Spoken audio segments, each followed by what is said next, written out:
मैं vote vibe के सर्वे की चूंकि हम लोग बात कर रहे थे, अजीत जी ने जो बातें कही देखिए उसमें दो तीन चीजें जो हैं वो अटल सत्य हैं बिहार के। जैसे आपने कहा जहां नीतीश कुमार गए वो गठबंधन कभी नहीं आ रहा, तो अगर कल मतलब 14 तारीख को काउंटिंग के बाद अगर महागठबंधन जीतेगा तो ये भी एक बिहार के चुनाव में एक रिकॉर्ड होगा पिछले 20-25 साल का कि नीतीश जहां नहीं था वो जीत गया। अभी आज तक ऐसा नहीं हुआ है, पहली बात तो ये, और उसमें कौन कौन वोट जुड़ेगा वो उन्होंने बता दिया। दूसरा महिला वोट वाली बात थी कि महिला वोट जहां जुड़ेगा, जहां पिछली बार जो चिराग पासवान नहीं थे वो वोट जहां जुड़ेगा, उसके बावजूद कोई उलटफेर हो जाना, तो इसके लिए बहुत सी चीजों को गलत होना पड़ेगा। इसके लिए मतलब सारी रीडिंग ही बिहार की चुनाव की उल्टे सर के बल आनी पड़ेगी, तब जाके वो बात सत्य होती दिखती है। अब वोट वाइब सीट दे रहा है 135 से 105।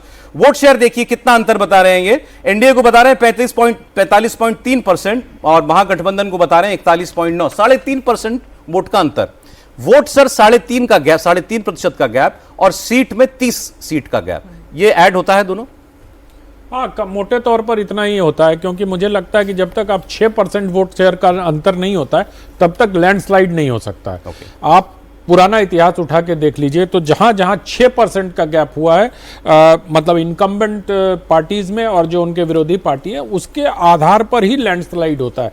तो मुझे ये लगता है कि सबसे पहले सौरभ जी हम लोगों को चुनाव आयोग के बारे में थोड़ी सी बात करनी चाहिए, क्योंकि चुनाव आयोग ने इतना शानदार चुनाव कराया है बिहार के इतिहास में। अजीत जी बैठे हैं यहाँ, अवधेश जी भी हैं, पहली बार कोई रीपोलिंग नहीं हुआ है किसी बूथ। बिल्कुल, ये बहुत बड़ी बात है और इसको देश की जनता को बताना चाहिए, क्योंकि हम तमाम लोग चुनाव आयोग पर हमलावर रहते हैं कि इसने ये बेईमानी कर दी, इसने ये चोरी कर लिया, ज्ञानेश गुप्ता हो गए। तो आज अवसर है कम से कम चुनाव आयोग को इस बात के लिए बधाई दी जानी चाहिए कि उसने बिहार जैसे डिफिकल्ट स्टेट में, डिफिकल्ट में जानबूझ के कह रहा हूं क्योंकि वहां बाहुबली बहुत लड़ते हैं, और एक भी बूथ पर रीपोलिंग का आदेश नहीं हुआ।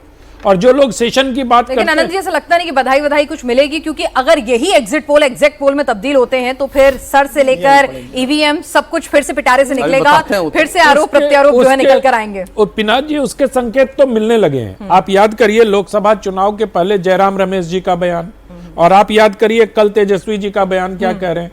दोनों ने अफसरों की बात की है कि ये जो माहौल बनाया जा रहा है ये सिर्फ अफसरों को अर्दब में लेने का माहौल बनाया जा रहा है कि इसके एग्जिट पोल के नतीजों के आधार पर आप लोग दबाव में आ जाइए। यही जयराम रमेश जी ने कहा था कि सारे अफसर को फोन करके कहा जा रहा है, गृह मंत्री फोन कर रहे हैं और ये कर रहे हैं वो कर रहे हैं। तो ये कि अफसरों की लड़ाई नहीं है, इन नेताओं को समझना पड़ेगा। ये जनता की लड़ाई है, ये वोट की लड़ाई है। अफसर कुछ नहीं कर सकते, 2-4 सीटों का इधर उधर कर सकते हैं, मैं मानता हूं इस बात को, लेकिन जनता ही अगर आपके पक्ष में नहीं है। अब आप बताइए, मुझे तो हैरानी हो रही है कि कांग्रेस पार्टी और चिराग पासवान की पार्टी में तुलना हो रही है। 29 और 61, 118 साल की पार्टी और बड़ी मुश्किल से अभी 2, 2.5, 3, 4, 5 साल की पार्टी। तो ये तो कांग्रेस पार्टी के लिए, और आरजेडी, आप लोग पूछ रहे हैं ना सर, आप लोग पूछ रहे हैं कि क्या ऐड हुआ। अरे जब महागठबंधन की बात करिए तो पूछिए कि लंगड़ा घोड़ा कौन है उसमें। नहीं, वो तो सभी को मालूम है ना। कांग्रेस पार्टी ने पिछली बार भी डुबाया था, इस बार भी अगर आरजेडी को पीछे खींचेगी तो कांग्रेस पार्टी ही खींचेगी। ठीक है, कहां है राहुल गांधी पता है आपको? मैंने सर एक देश का नाम वो भूल रहा हूं, मैं आया था, मतलब देश में है कि नहीं है? मस्कट, देश ने कहा मस्कट, पता नहीं भाई, मैं तो ये जानना चाहता हूं कि कहां है विपक्ष के नेता। लेकिन जो बात पिनास कह रही थी ना सर, मुझे लगता है वो उसको हमने उतनी सीरियसली नहीं लिया, क्योंकि मैंने आज 3 स्टेटमेंट ऐसे देखे हैं। ये सब एग्जिट पोल से जुड़ी हुई बात मैं आपको बता रहा हूं।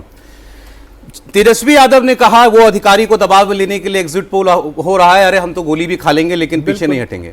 दिग्विजय सिंह का स्टेटमेंट है कि मैंने चुनाव जाके देखा, कांटे का मुकाबला है, लेकिन अगर इतनी सीटों से ज्यादा भाजपा को आ जाती है तो मतलब ईवीएम में और वोटर लिस्ट में गड़बड़ी हुई। और पप्पू यादव का स्टेटमेंट नहीं सुना आपने?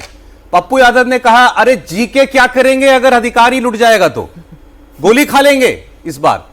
ये सारी तैयारी है, अगर रिजल्ट उनके मन मुताबिक नहीं आता तो। बड़ी गंभीरता से कह रहा हूं सर, ऐसे बयान पहले नहीं आते थे। सर आप बताइए, आप देखिए राष्ट्रीय जनता दल के एक एमएलसी हैं सुनील सिंह। हाँ बिल्कुल, सुनील सिंह ने बजाबता मीडिया के सामने आकर के कहा कि लोग सड़क पर उतर जाएंगे और बिहार नेपाल बन जाएगा।